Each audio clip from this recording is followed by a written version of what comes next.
from women in triathlon, and not just these ladies here sitting at the front of the room, but also from the entire community that we've gathered here tonight.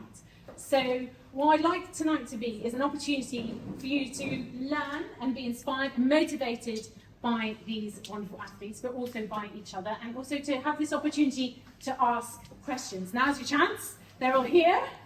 Take them on while you can, before they disappear and go off into training for whatever challenges is next. Okay, so we're going to get started with just a little bit of an introduction. I'm going to give each of our speakers a couple of minutes just to introduce themselves. I'm sure most of you know who they all are anyway, but just a couple of minutes to let everybody know so we're all on the same page, and then we'll dive in with some questions, and then I'll open it up to you guys as well. So, Hannah, do you want to go first? Yes. Hi everyone, I'm Kate. And I think the main reason I was invited here tonight is because last year I was lucky enough to be the first age grouper at Ironman Wales. And it was a super special experience because actually there were no pros there. Sorry, Lydia, to you. But yeah, it was really amazing getting to experience being race leader. And obviously it was a whole load of hard work paying off. That was my 10th Ironman.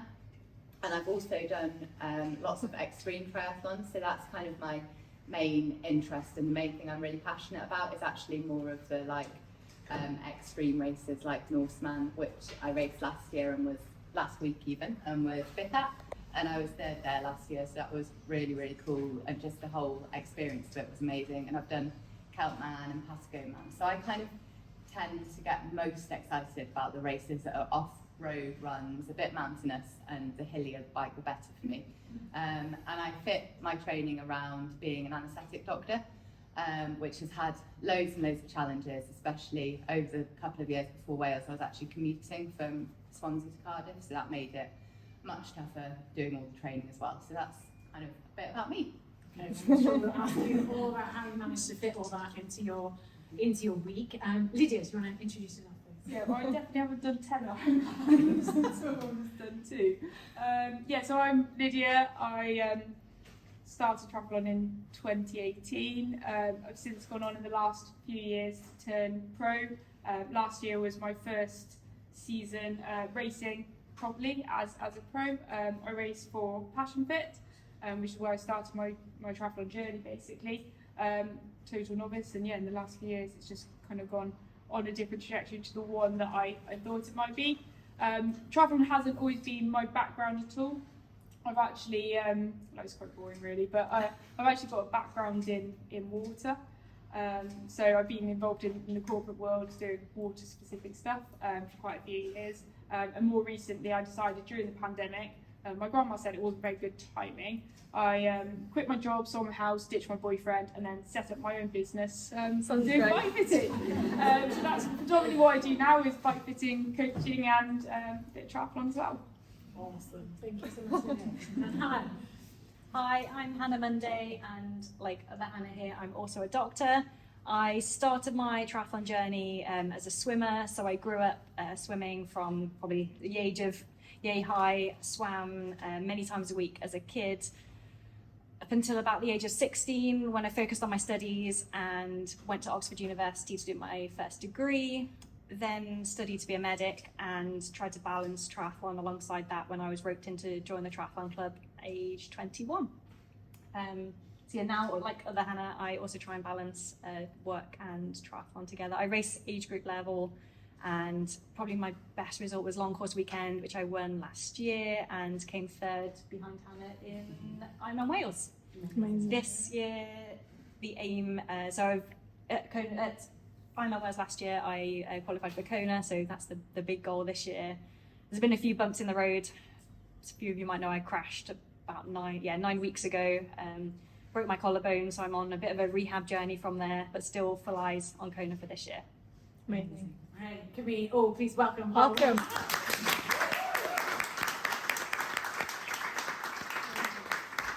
Okay, so the first question I have, which is a little bit about what Lydia mentioned. You mentioned that you didn't quite imagine your triathlon trajectory to end up where it is right now. You started from a complete novice, and now you're a pro, and you're a coach, and you're doing bike fitting. Like, how did you originally envisage your triathlon journey? And tell us about some of the twists and turns that happened along the way. So I actually, in 2018, sat one New Year's thinking, flipping heck, like, what am I actually doing with my life? So obviously the logical solution was, I'm going to enter an Ironman. Yeah, actually I chose Ironman Wales as the one to go for. I was like, perfect, I've got, maybe like 8 or 9 months, like, can't be that difficult, can it? Nice easy course. Yeah. Also, bear in mind that I hadn't ever swum. Well, I'd done like anti-drowning lessons and got my 15 minutes badge, so I was going to be okay. Like went out on, like I say, recreational rides on my bike. So I had a road bike, and that point was doing maybe a couple of runs, like nothing really. I'd done 1 half marathon, so I was like, okay, well, how am I going to get myself sort of like motivated and cracking on with this? Because what I wanted was, like, I'd already done like a little bit of sport, like through my life. It'd always been some form of constant, and I felt like doing triathlon and long distance triathlon in particular was the thing that scared me, pushed me out of my comfort zone, but would also hopefully be that sort of impetus to enact a sustained lifestyle change. And that's what I really wanted. It wasn't just to go and turn up at a race, get a medal, get a t-shirt, be done, and then that would be it. I saw this as like a lifestyle choice that I was embarking on. I realised like a few months in, I had absolutely no idea how to prepare for an Ironman. Still wanted to go at it, and I just recently moved to Cheltenham at that point. I'd like done a few different jobs. I'd done finished a master's, been in the corporate world, moved to Cheltenham, and was like, okay, right, find myself a coach. So I found Passion Fit Coaching, and that's when I then started to look at this journey slightly differently. So I actually quite early on, and this was probably about like April time, so bearing in mind Wales is September, quite early on I had an honest conversation with my coach Tom, who was like, look, basically you haven't left yourself enough time to prepare for Wales. It's like, okay. He was like, might be able to kind of get you around, but firstly you're not going to enjoy the process, you're probably not going to enjoy the race, and the likelihood is you're not actually going to probably want to do another one. And I was like, all right, take that on the chin, let me have a little think about it. And I was like, that's a really good point, because a lot of coaches and a lot of like coaching businesses will say, yeah, sure, we'll get you there, we'll get you like ready, and kind of give you that false sense of security that it'll be all right, to try, I guess, retain you basically. So I actually really appreciated the honesty, and I thought about it, and I was like, well, actually, this wasn't ever going to be a one and done job. So I was like, right, okay, let's just defer my entry. So I stopped that year and focused on Weymouth 70.3. So that was my first ever 70.3 in 2018. And I was like, let's be patient, let's play the long game. I was like, 2019, then I'll get an Ironman cracked. So 2019 came, had a good training camp in Lanzarote. I was like, right, later on in the year, I might go and do, like Vichy was one I was looking at as a first Ironman. I like early bike courses too. And early 2019, I then had a series of pulmonary embolisms, so it's blood clots in my lungs. So that stopped like play for a little bit, but not too long. And this is probably actually one of the best things that could have happened to me. 2 minutes next to you. Yeah, I know. I wish I probably had medics around me at the time, because I probably trained through about 3 series of pulmonary embolisms, but we won't go into that. That was not a wise decision, I don't recommend it. But that was probably one of the best things. It stopped and it made me look at my journey in a slightly different way, because I had no idea at that time when I'd be able to race again, if I'd be able to race again, and things like, because I'd be on blood thinners, definitely, what did that mean for going outside on a bike? What happened if I had a crash? So I was working through all these logistics, and I realised that actually for me it wasn't the importance of having a race as motivation, it was more about following a process. And it didn't matter if I didn't have a race, it was all about what could I be doing, and even though I couldn't train at that time, I still found other ways to feel actually probably more motivated and inspired about my triathlon journey. Like we had loads of people training for Ironman Lanzarote at that point, so I was going out and making sure they had water on their long training runs, and like really thought about it in a slightly different way. So I then continued and actually made it to the start of Staff 70.3 in June. Qualified for 7.3 Worlds. We had, which is in Nice that year, we had probably about 11 or 12 athletes all going, and I was like, epic, like stop doing full distance this year. I'm like gonna go and have that, enjoy that experience with everyone, and really look back on having that privilege of being able to go and race at World Champs together. So that was really, really cool. And then I thought, right, okay, 2020, let's crack on. Ironman Lanzarote, it's on. And then the pandemic hit, didn't it? So that was another twist and turn. So 2020 again, like I got stuck out in Lanzarote when the pandemic and lockdown first happened. And I was like, oh, okay, it's a bit annoying, but we'll just keep on ticking along and see where it gets to. And again, like lockdown didn't stop that level of motivation. In fact, if anything, I was just super happy just training uninterrupted. Like in some ways, it's weird because racing is actually a break in consistency because you're trying to like taper, race, recover, taper, race, recover, and you repeat that. So it was quite nice just seeing that like build on build, week on week, just kind of going with what session felt right and doing it like that. And that's when I started to look at setting up loads of other things in my life. Like I was in a really fortunate position with the job I was in, I really enjoyed it. I was working at Severn Trent Water in asset management and engineering for bioresources, so it was pretty cool. But I kind of got to a point I was like, right, I've got all of these opportunities here. I can go and like see what happens if I take this different pathway. So that was the point I decided, right, got the like academic background, got the corporate experience, what's the worst that can happen? So that's when I decided to make big life decisions at once of quitting my job, selling my house and ditching my boyfriend of 6 years, and then cracking on with the next piece. So I started to launch the business, so the bike fitting business I run, and work on that piece. And it wasn't until July 2021, I think, was the first time we had an opportunity to actually race. So that was at Outlaw Half in Nottingham. And at that race, so I was literally like on my way back from Cwmcarn mountain biking, and then I got a call from the Outlaw team saying, yep, you can have an elite entry if you would like to come and have a race. And I was like, oh yeah, go on then. Like, having not really done much triathlon specific race, like specific training, I've been doing quite a bit of mountain biking, keeping the swim and the run ticking over, and then went and had a crack at Outlaw. And the reason I decided to actually enter Outlaw is because I really wanted a benchmark of where I was at. And like at that time, Lucy Charles was rumoured to be going to a race there. She didn't turn up because I was like, no, that's a fab benchmark, isn't it? Where am I at? Because I think I've been training really, really well. See how close I can get to Lucy Charles. She didn't turn up, but then I had another epic race with Megan McDonald. So I actually won that race by 29 seconds. And that was the difference between me being able to apply to British Triathlon for my pro licence and not. And there were like so many points of time. Like at one point, I nearly ran back to go and get my shoes because I knocked them off my bike going back into transition. That might have been the difference, but it was like flipping epic. And I didn't know at the time that was a gateway event to apply for my pro license. So it was lots of people coming up to me afterwards, like, "Oh, are you going to apply? Are you going to apply? Are you going to take your pro license?" I was like, "I'm not really too sure. Like, I don't know. Is that a thing?" So like, I emailed British Triathlon, and it's like, is this a thing? Can I take it? And they just emailed back, yeah, here you go. And I was like, no. I didn't really want that letter right now. I had really like, can I retract that? And could you just like hold it for a little bit for me? And then I'll just make my decision. So what I didn't want to do was like, just because I could take my pro license, it didn't feel like I necessarily should. And what was the motivator for doing it? So when I started triathlon, when I go back to Weymouth in 2018, the motivator was to change my life in a way that I felt was like fulfilled, had purpose, had meaning. It wasn't ever to become a pro. It wasn't ever to do that. It was just to enjoy having triathlon as part of my life and how I could use that to enhance it.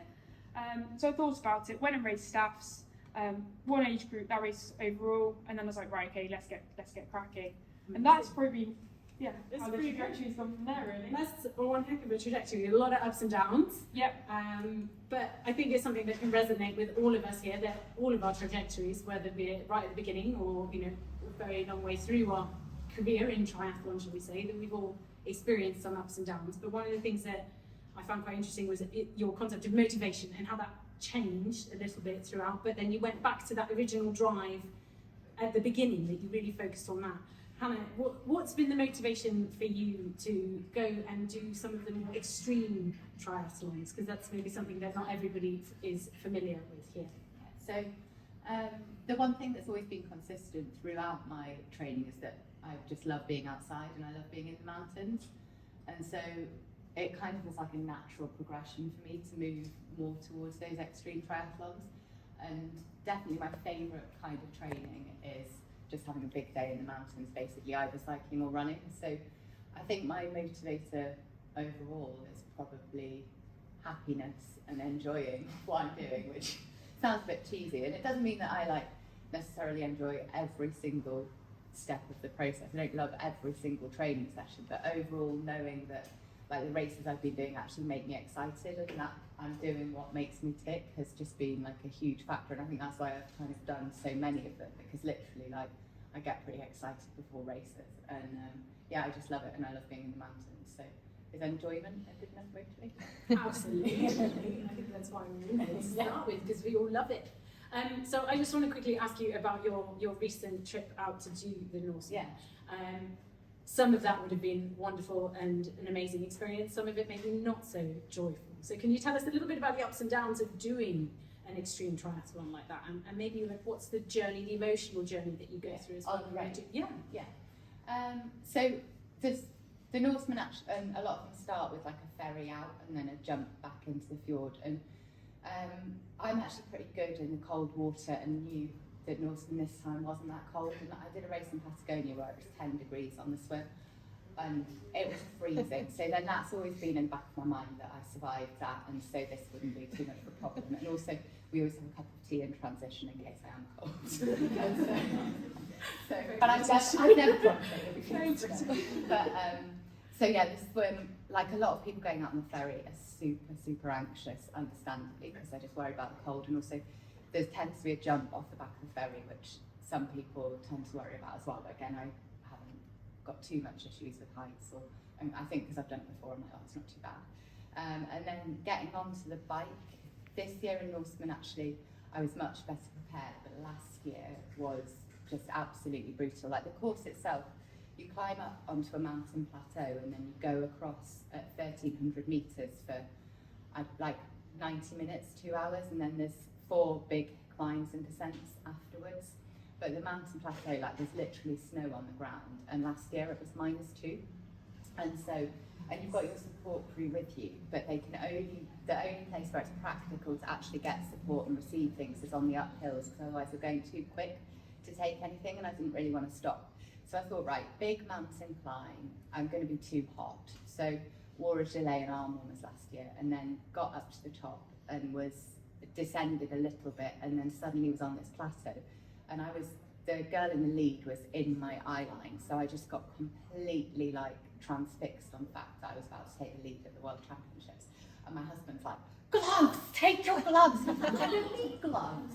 And they could see the car thermometer that was -2. And so they knew. And then eventually I basically got hypothermia last year on the bike, and was then stuck without support because it was this long gradual descent where we'd pre-agreed that they wouldn't stop. So I probably had 90 minutes so I was basically riding for about 3 hours in a gilet and arm warmers wet in like temperatures ranging between 4 and -2. And so this year I went out best dressed, to be pleased to know.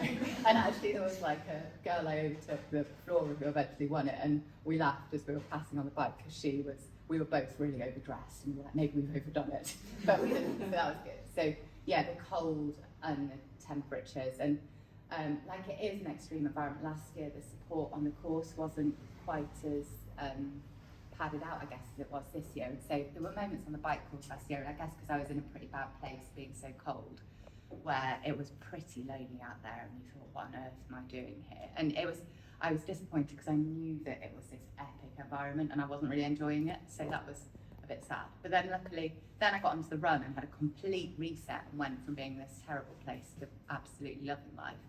And then this year it was the other way around, so I had a great first bit of the run, and again the weather was like, it was like as heavy a rain as you can imagine on the run. So I guess these races are always going to be in potentially tough, extreme environment kind of places. And then I just ran out of energy and hit a complete wall on the run, and I'm still not really sure why, but then I had to get through that, and it was at 22k, and you know if you get to 25k on Norseman, you're at the bottom of the mountain, and so I know I can get up a mountain. The quickest way, for the most part, or the most efficient way, is actually usually to walk once the mountain gets to a particular steepness. So I was like, just need to get there and then you can walk. But the thought of getting there was just like a massive obstacle to overcome, and I thought I was going to be sick in people's gardens. And then at about 22.5k, so there's a video of me running at like 21.5k, and the top of the mountain that you have to go up comes into view, and I'm like, why am I talking about me? Look at the mountain, and it's so amazing. And then you know, 1K later and you're trying to retch into someone's garden, and then you're in first place, and next thing you know, 3 people have overtaken you within the space of 500 metres, and like, oh, it was quite a tough moment. And then I managed to refuel, like on the hill up, there was some good support, and actually I was just so appreciative of where I was this year, and I was really like, whatever happens, I can't get into a bad place, because we're so, like, I just felt so lucky to be there. I was like, actually I really have to enjoy racing this environment, and people were cheering me on. And then I managed to reset, and someone had overtaken me again, and she was just in front, and then we had this big battle at the end of the race for 4th and 5th, and I kind of refound myself. So I guess after all, and the bike this year as well was completely amazing and joyous, and it snowed, which I was quite pleased about, because I was like, you know, snowing, it makes it more hardcore. But yeah, so there's definitely highs and lows. I think you have them in every Ironman.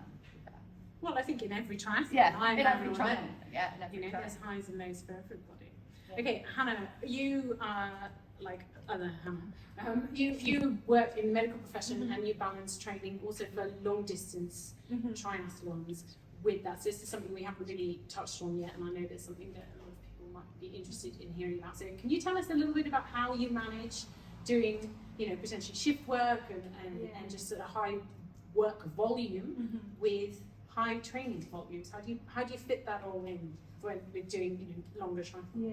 Yeah, it is difficult, and it might look like on Instagram, whatever, that you're balancing it all perfectly, but there are tricky days. I think the way that I manage it is because I've always done it. Kind of growing up, I swam from the age, well, like I said before, I swam from a very small age, but from the age of 11 to 16, I swam up to 4 hours a day. So I'd set my alarm at 4:20 in the morning on a Monday, Wednesday and Friday. I'd swim for 2 hours before school. I'd go to school, and then I'd come home and I'd swim 4:30 to 6:30 every day. And then weekends would be, Saturday morning was 2.5 hours in the pool, and then a gym session, and then a gala or something that evening. And Sunday was like the day where you do your homework and stuff. So I've always just somehow fitted things in and managed to be efficient, and I think that kind of routine has propelled me forward, and I've just always managed to work out what's a priority at each stage in time. So sometimes when I'm working, the priority is to get a run in before I go to work. So especially if I'm 13-hour days, and then luckily I've not got the commute either side, but sometimes those days you want to start with a run or something just to kind of clear your head and get ready for work, and that's the priority. And then you do your shift and you go home, and sometimes you want to go home and just go to sleep because it's just been one of those days, and other times you need to fit in something again just to clear your head. So I think it's learning what's the priority. When I do night shifts, for example, I might have a session that my coach has suggested that I do, but I might have had a rubbish sleep throughout the day, and I need just to have a cup of tea and put my feet up and rest, and that can be more of a priority than trying to fit the training in. So it's just working out what you need at each stage, whether it's an extra hour in bed, whether it's actually for my mental health, I need to like go and do that bike session, or whether it's, no, I've got a race coming up and I really want to try and fit this extra run session in or whatever. So it's difficult, but I think I balance it with the routine, the fact that I've always balanced training and working alongside each other, and then giving myself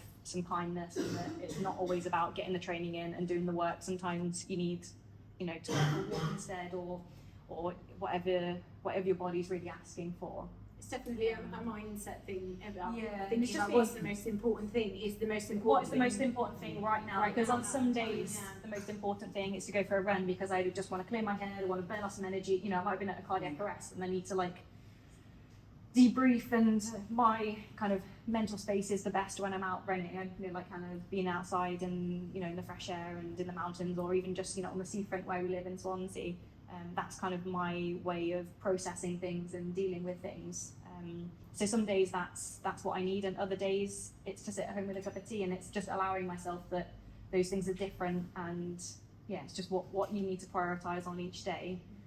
But then also having the support at home, like my husband Will, he's at home a lot, he works from home, so he's able to do things like the cooking, you know, walk the dog an extra time when I'm at work. So having that support network alongside, and then having the club swimming as well is especially important. We swim with a masters club, and that's like Monday, Wednesday, Friday. So having that routine and set in stone, that means you know at 8 o'clock on those days you're going to be in the pool. So that kind of knowing you're going to meet a team there and having that reliability that you've got to meet those people and do that session, that definitely helps as well. But I'm by no means perfect, and what comes across on social media isn't always, you know, the balancing act that I get right. But, yeah, there's tears and tantrums along the way, and yeah, definitely. Lydia, as a coach, I imagine you see some of these tears and tantrums when you're dealing with some athletes that you work with, but also this concept of the mindset of, you know, what's important right now for your body, whether it is to go out for a run or a swim or whatever, or is it to sit and put your feet up. Like, how do you coach your athletes to have the right mindset to make sure that it's not just about getting that finisher's t-shirt or getting that, but it's a more holistic lifestyle approach? Like you said, it's about changing your lifestyle as well. So Yeah, how do you coach people through that? There's probably two things with that. The first is how I support an athlete in terms of not something to necessarily just add on to your life. It's how can you encompass it into your whole life. So you've got your personal, professional and athletic side, and a lot of people try and pick up something like triathlon and think, oh, it'll just segue, it'll just happen, it'll just like work. It doesn't work in and around that. First piece of any athlete is, well, what are your actual goals? So if you've got someone turning up saying, well, actually I want to do an Ironman, but I've only got 8 hours a week I can train, and I want to make sure I'm still like giving the time that my family deserve to them, it's kind of like you've got to realign your goals on that side. So the first is goal setting, understanding what's the balance you want to strike as well, because everyone's got different goals. Like, you don't have to be like a fast athlete, you don't have to be out chasing podiums to have a really, really accomplished and fulfilling athletic journey. So it's actually, well, what's the imbalance for you, and what does your version of accomplishment looks like? Once you start to establish that alongside the goal setting piece, suddenly their level of fulfillment and contentment in their journey starts to become better and better and better. And the second piece as well is, what I try and support an athlete to do is to develop competence and autonomy in their understanding around the training. Because like, you can give an athlete a training plan, but again, like both of the girls said, like on a certain day you might feel a certain way. Like as a coach, I don't know how you necessarily feel, and I can only advise based on what I know about certain decisions of what you might be able to do. But an athlete being able to understand and take autonomy of your training plan is going to be the real win to unlocking more. Like on certain sessions you might feel, actually, do you know what, today I feel quite good. So actually I've got that extra gear I'm looking for, and this might be the day that I roll the dice a little bit. But knowing that over the next few days you might have to then rein it back in to be able to consolidate that. So it's actually giving the athlete that autonomy to make those decisions, not just be bound by a training plan and a number, but understanding the how and why behind all of the processes to be able to link that together themselves. And that's where the magic kind of happens. Okay, I'm gonna give you guys an opportunity now to ask questions. So if you've got a question, put your hand up and I'll wave you and I'll give you your chance. Anybody got any questions for her? Come on, this is your chance. Yes, okay. Stage. I was going to ask about your fueling. I know you said you had that dip in the run, but I know last year at Ironman Wales you had your own hydration pack with you, which not many people do. So what's your have you got any tips for hydration and fueling? Yeah. How did you figure out what works? So my fueling's Sorry, definitely. before you answer, did everybody hear that? It's a question about fueling for long distance and home manager. So my fueling's definitely changed over the years. So the first time I did a long distance triathlon, I literally treated it like a walking buffet. I was offering people food from my bike, so I was like, I'm both done. So, and actually that was like my strategy for the first piece. So I'd try and take some solids on the bike. I was like, I'm going to be out here a while. I was probably doing like 12:30 is the least quick I've done an Ironman. So I was out there a while, and I was like, well, I'm going to want some solid food. I'm going to get hungry. So I'd have like a bagel in. You have it hanging over one of the handles. So I'd try and eat that as soon as I got out of the swim. And then as kind of time moved on, so I then started to take more proper nutrition. And then when I got a coach a couple of years ago, he was like, this is not a nutrition strategy. So I now I use more like energy gels and proper kind of energy powder with drinks, and take between 90 grams and 100 grams of carb an hour. And I don't really know what went on last weekend in Norseman, because that's worked perfectly for me ever since. And in terms of, there's actually a couple of reasons why I run this. So firstly, I kind of like to be in control, and I was looking at how much it slows you down carrying a bit of weight. So I usually carry like between 500 mils and a litre of energy drink, and then the gels I wanted. And the amount it actually slows you down is like 1 to 2 seconds per kilometre, according to research on the internet. So I was like, actually, I'm not going to slow down any more than I would if I go a bit slower in a feed station, but I can actually fuel continuously, and I know I'm not going to run out. And then the other thing is, it kind of bothers me a bit, all the cups that, like, triathlon's like the least sustainable sport ever, and I'm not saying that I'm perfect or anything else, but it was actually a bit of an effort to stop taking so many plastic bottles and plastic cups in races and getting rid of them. So it was so that I could kind of do my own fueling, but it was also to try and reduce that as well. And obviously, like, I'm using energy gels, so they're just my own wrappers, but at least for the liquid, I wasn't taking cups. But yeah, I use about 90 to 100 grams an hour. And actually, the other thing to say, I think there's more research, Lydia might be able to add to this, but about fueling and recovery, like, the better you can fuel, the better your recovery. And that's for sessions as well as races. And if you underfuel, you won't be able to recover. And I think that's been one of my keys. Even when I wasn't fueling properly, I always did fuel and eat soon after a session, and I think that's always helped me go straight on to the next session. And I think there's even studies now saying 2 grams of carb an hour per kilo. So eat loads. I was up there. Is there any other questions from the audience at the moment? About anything at all?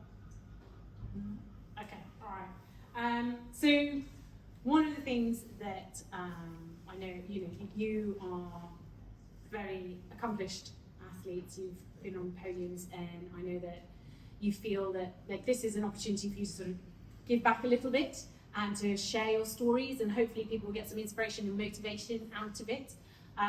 But is there anything else that you hope to give back, or that you want the community to have, whether it's that you give it personally, or whether there's something like an initiative or anything going on that you think is important in terms of getting women involved, or anybody involved in the sport at either your level or just getting started? Lydia, do you want to take that one first? Yeah, sure. So like after, I've been thinking about this for a while, so after Ironman Lanzarote this year, I started to launch 3 initiatives which are kind of ongoing at the moment until autumn time. So for me, like I said, when I decided around whether to take my pro license or not, the actual motivator for me was having the platform and the privilege of racing at that level, and what I could do with that to give back to the sport. Because at that point in time, and still to this day, like, the sport had already given me so much more than I ever thought that it would, and changed my life. So I was like, well, it feels right that I should use that in such a way that I could help to hopefully inspire and impact others' lives as well. So this year, I was like, last year I finished ranked, it was 39th in the world. So I got a bonus from the Professional Triathlon Organisation for my end of year world ranking. So this year I was like, actually, I want to invest that into launching a scholarship opportunity. So that was the first initiative. So this is a scholarship opportunity to have an athlete who's either an aspiring pro or an early career pro, to have their support and coaching funded by my end of year bonus. So I'm on the hunt for someone there, so to reinvest it and kind of readdress the balance. This for me was like really important, that I had been in a position where I'd had a culture and a community around me and support to help me make that leap from age group to pro racing, and it felt quite seamless relative to know what it can be. So I wanted to make sure I was using that money, and this is the sort of thing that I won't go off on a like pedestal about it, but the PTO should have been doing, and was initially there for, was to support athletes from the grassroots to be able to make that jump up. So that was the first thing, to use my PTO bonus money to provide a scholarship opportunity for an athlete. The second thing, which again is currently still underway of like having applicants apply and developing sponsorship for, is a race team for 2024. And this is to have a mixed group of age group athletes at Performance Edge, and also the scholarship athlete and myself, all racing together as part of a sponsored race team. And then the third scheme that I'm launching is a mentoring scheme, totally free, for 18 to 23-year-olds. Because it's a really, really weird time when you're trying to work out the personal, professional and athletic. And sometimes, like, I've been fortunate later on, like in the last few years, where I've had mentors around me to help me make those decisions. but you're trying to work out like where to live, like what to do. Do you do a degree? Do you do another degree? Like all of these others, do you go to a job? Like how do you make the athletic piece work within it? And it's just to have someone like where I've gone through like the academic side, I've done like the masters, that's Oxford as well. I've gone into the corporate world. I've made the decision to follow the athletic like journey. Set up my own business just to be able to provide a support to someone in those age ranges. That's open to absolutely anyone, 18 to 23, totally free. And those are the key things. It's like such a privilege to be able to go and race triathlon, but for me, like having the opportunity to be able to do something more with the sport and try and pay it forwards, because you don't know the impact or your actions, what you might say to one person, that might change their life forever. So being able to use the sport in a way to provide these opportunities, like I have no idea who was going to end up taking, like having the scholarship, who's going to be part of the race team, and who might join the mentoring team. That's so cool, like, because those people will possibly go on a journey that might change their lives as well. Anna, what about you? What is, what would you like to give back to a community, whether it's a piece of advice or, a bit of motivation or anything else, or something that you would like to share? I think for me, perhaps it's maybe, and it's hard to think of myself as a role model, but maybe being a role model for women that aren't necessarily the athletic type and build. So I've come into this sport from swimming, where I was a few kilos heavier than I am now, but very much broad swimmer, only 5'4", and not looking like a typical lean, tall runner, Gwen Jorgensen type. And perhaps if I can show that you can do this sport, you can be a runner and not be, I don't have a six pack, I've got some love handles, a little bit here and there. If you can be not a typical athletic body shape and still excel in the sport in swim, bike and run, then, that's a positive. And I look to, other women, if you look at the professionals in our sport, we've got like Ruth Axel, who's, probably a few inches shorter than me, and then Kat Matthews as well often goes on about body composition and body type, and then you've got the Gwen Jorgensens, and it's quite nice to have such an extreme kind of difference in body types. And if people can look at me and maybe think, well, I don't have to kind of starve myself to get to where I want to be in an athletic way, then perhaps that would be a good thing. And on the other hand, not everyone that's good at this sport has always been good at this sport, and I think it's people look at our kind of CVs and think, it's they're up there on the podiums, it's easy for them. But I came into the sport absolute beginner at running, and you look back at 10 years at some of my run photos and the outfits that I wore, and I own them. Yeah, well, I used to use Percy Pigs. Talking of nutrition, I used to keep Percy Pigs in my sports bra. Keep jealous there. So I would recommend packaged things in sports bras, not the Percy Pigs, because that was interesting when I had a shower afterwards. But yeah, just that it hasn't always been easy, and I haven't always been good at the sport, and I'm certainly not the six-pack of an athlete that you sometimes see in Kona. If I can show that you can get good results and not look like that, then that would be my kind of thing to give back. Awesome. And Hannah, I want to ask you then, in terms of giving back, we've talked a bit about this concept of having good results and excelling in the sport. What does that mean to you? What does it mean to have good results and to excel in the sport? So I actually did a bit of reflection on this before my race last weekend, because I was really conscious that, or I've always actually been quite conscious that I've never wanted to go to a race and it just be about getting a time or getting a podium. So for me, it's about executing each section of the sport well. So doing a good swim, biking to the kind of power that I know I can do, managing anything that's thrown at me, and the same on the run. And that might give you a time or it might not, and it might give you a podium or it might not, but I've not been focused on the end game. And so the things that I wrote down so I kind of reflected on three things before my Norseman race that I felt like would make it a success. So the first was that I really wanted to share it with Matt and share it with the people there. So Matt's my husband, and he had to hand me all the nutrition and was coming to Norway to support me, and I was really conscious that I wanted to kind of be happy for him, because I didn't want him to have a bad day and a rubbish day. I wanted to race clever, so kind of hit all my targets, and that might give me a fast race that won and was on the podium, or it might not. And then the other thing was that I wanted to have a sense of perspective, because like we're so lucky to be able to go out there.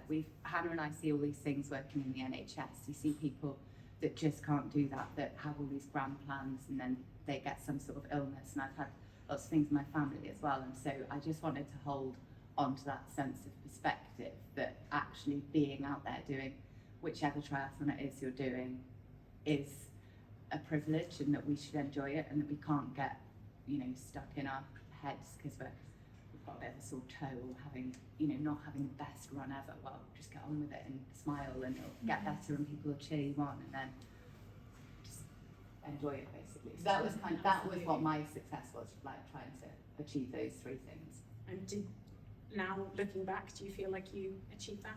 Well, I wasn't that clever, was I? Because I didn't do all that well. But I definitely shared it with Matt, and actually loads of people on the course were like, "You're so smiley." Yes. Yeah. So yeah, I think I'll say yes. Amazing. Okay. Last opportunity. Does anybody else have any more questions? Anything else you want to ask? Yes, please. So I am training for my first long distance triathlon, and I find getting into a negative headspace very easy, especially when it comes to the end. Have you guys got any tips or mantras that you personally use when it gets tough, aside from fueling, obviously? Have you got any tips or mantras that you use? Hannah, do you want to take some first? I'm trying to think now. Whilst you think, Hannah, do you want to take it? Yeah. There's a really good Lucy Gossage thing. Am I allowed to say the name? Yeah, Of course. So it's a series of sports psychology lectures called Iron Mind, and they take you through, working out what your strengths are, and also what to do when you're having those moments, because everyone has those moments.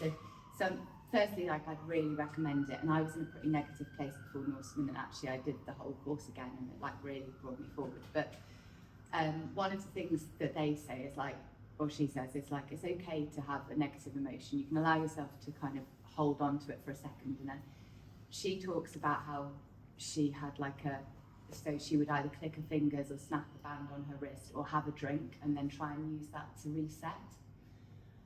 So that was one thing. And then she makes you make a list of mantras. So my mantras are either you're doing it, or you're unstoppable, or you can do it, depending on where my head is. Or sometimes you're a Viking, but that's quite specific. But yeah, try to allow yourself to indulge in it for 30 seconds and then move forward either by eating, drinking, taking on, having a look around, and also work out why are you in that negative headspace. Is it because you're not fueled? Is it because you've got a pain that maybe you could do something about? Because often it's not just, you're not just in a negative headspace for the sake of it. So trying to work out why it is and do something practical. But the series of lectures is really great for working on your psychology and working through those things.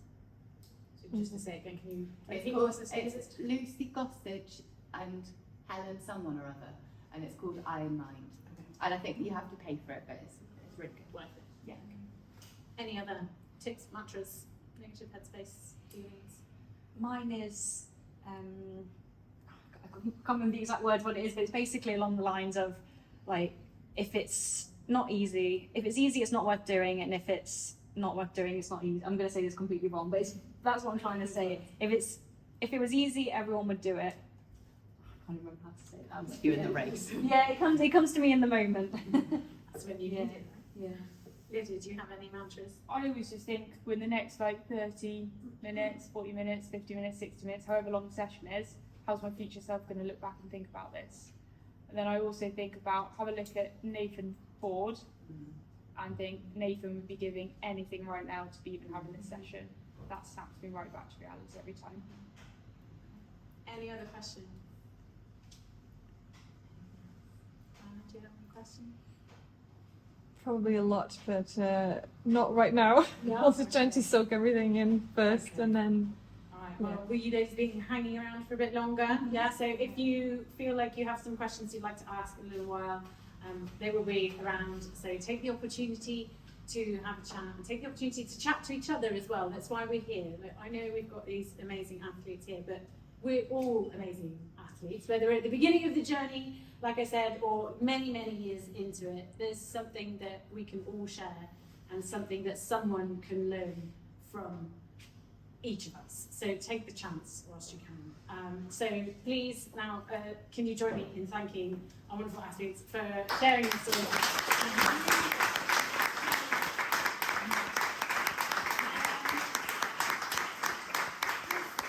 A few other thank yous. First of all, thank you to the Bike Club Cafe for hosting us this evening. It's a wonderful day.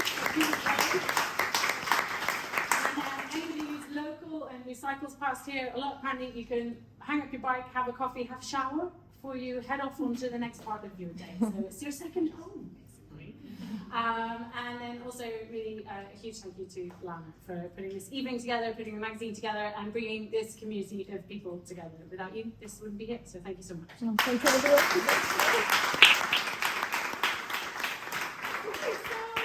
Just one more plug to go buy yourselves a magazine.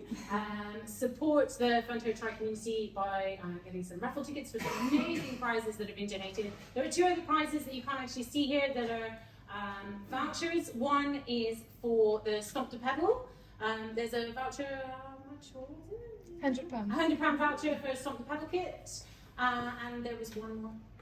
All or Nothing events is like a free entry for one of their events. Free entry to an event. So please support that. Amazing prizes up for grabs, and that's all over here at this end of the room. And otherwise, please enjoy the rest of your evening, and thank you so much for coming. Thank you very much.